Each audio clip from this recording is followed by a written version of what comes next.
Hey guys, Jag Reviews. Today we're going to be doing a daman power test. I've done a rapid fire test in the past, so if you guys would like to see a control test, which I have a couple ideas for what I could do, let me know. All we're going to be doing today is this power push here. We're just going to see how far we can push the bar back. It's kind of hard to evenly measure, so you can leave it up to your own decision who's the strongest. These are all the daman we're going to be using in today's video. We're going to be taking one shot each unless if it's a misfire or something happened, whether it be my fault or the daman's. You guys are just going to essentially watch what's going on here. We're going to line them up with this tool here so we're all at a fair distance. And let's go ahead and take our first shot. Didn't push it too far back, only a little bit, so let's reset it. Move on to the next. I'd say that was about 5 to 10% of the way back. Thunder Drawstein up next. That's pretty good. Definitely a little more powerful than Proto Zero. I'd say that's about 20% pushback. Next up is Leo. I'm not going to use this because sometimes his trigger pad on here has to be one of the sides, makes you kind of curve the marble. So let's line him up. Make sure this is straight. Got to make sure you try and shoot straight, because if you hit it on an angle, even if you have a lot of power, sometimes it won't go far back to the side. There. Pushed it right around the same as Thunder Drawstein, I would say. I'd say, just based off visual estimation there, around the same power level. Thunder Berga or Torque Berga is going to be next here. Pretty good. Say also around the same amount as Thunder Drawstein.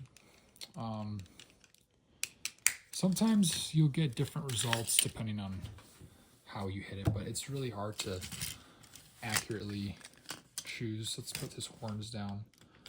It's very much more comfortable. This is Burst Bison up next. Sometimes his gimmick can be a little hard to display, so let's do our best here. That was great. That pushed it a little more than halfway, honestly. This guy is really, like, if you put a lot of force into this guy, he shoots pretty hard. So that was a really solid shot. Let's reset the field here.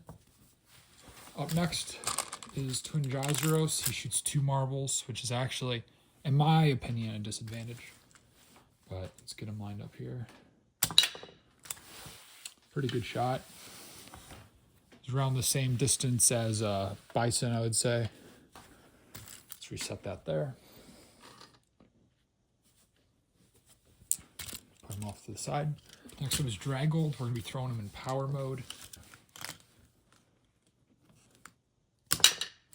Very good hit. It was a little crooked, but that pushed it a little more than halfway back. It's about 70% or so. So that was Dragold, very powerful. Stream Jaizeros, again shooting 2.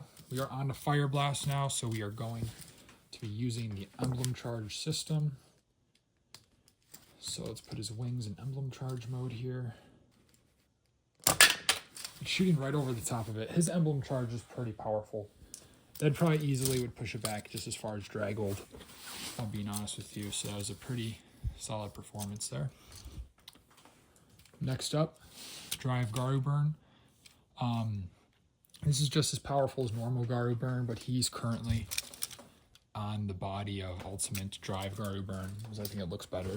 But normal Garu Burn with the Emblem Charge. Every Fire Blast daman is going to be using the Emblem Charge. Oh yeah, that was a good one. That pushed that almost all the way back in one shot. Really solid power shot from that guy. Reset that there. Perfect. Really, really solid shot. Detonate Wolg, who is by himself extremely weak. His Emblem Charge does save him a little bit, but in my opinion, on a power type, you shouldn't have to activate the Emblem Charge every time. So with the Emblem Charge, that was pathetic. I don't even know what just happened there. You know what? He's just excluded. Something's always up with that guy. Okay, next is Leo, we're going to be attempting to use Gimmick, which is kind of hard because you have to move it at the same time, so he might take a couple tries here. But if you get his emblem charge right, he shoots pretty hard. So with the emblem charge, his claws actually come back, which I find pretty cool. There we go. That was a pretty good shot. About halfway there. It's hard to get an accurate reading from this guy. Put him off to the side. There's Ultimate Rising Dracian.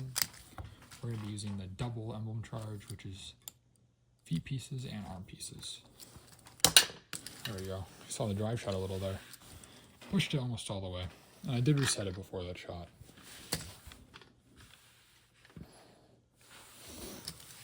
Put him off to the side there. Okay. Right Drake. One emblem charge, so he shoots kind of crooked. We'll see if we can get this here when you're... There we go, using the emblem. Not as powerful as the others, but definitely solid performance there. Okay. Next up is Ultimate Drive Garburn. We're just going to throw him in power mode here. Wasn't too bad. I honestly think that his counterpart, yeah, it was kind of awful, honestly. I think that him without the ultimate arm can sometimes perform a little better. I don't know, but that was Ultimate Drive Garburn. Kind of upsetting, actually. I'm actually going to grab my custom Stream Drozros combo. This guy is quite possibly the most powerful beat-em-on I have. This is literally just a custom core I built. It's kind of insane. With the emblem charge. Yeah. All the way, as expected. A lot of times when you're playing Break Bomb with him, his marble actually goes over the top of the... hits like the plastic. It shoots like the marble too high up in the air. It gets too much elevation is what I'm trying to say. Last up, the OG Spike Phoenix. They went over top of the stadium. Also pushed it almost all the way back. These guys are honestly the same power-wise, but there's slight discrepancies depending on how square it hits. But that is really all I had for today. So this is Jag Reviews signing off.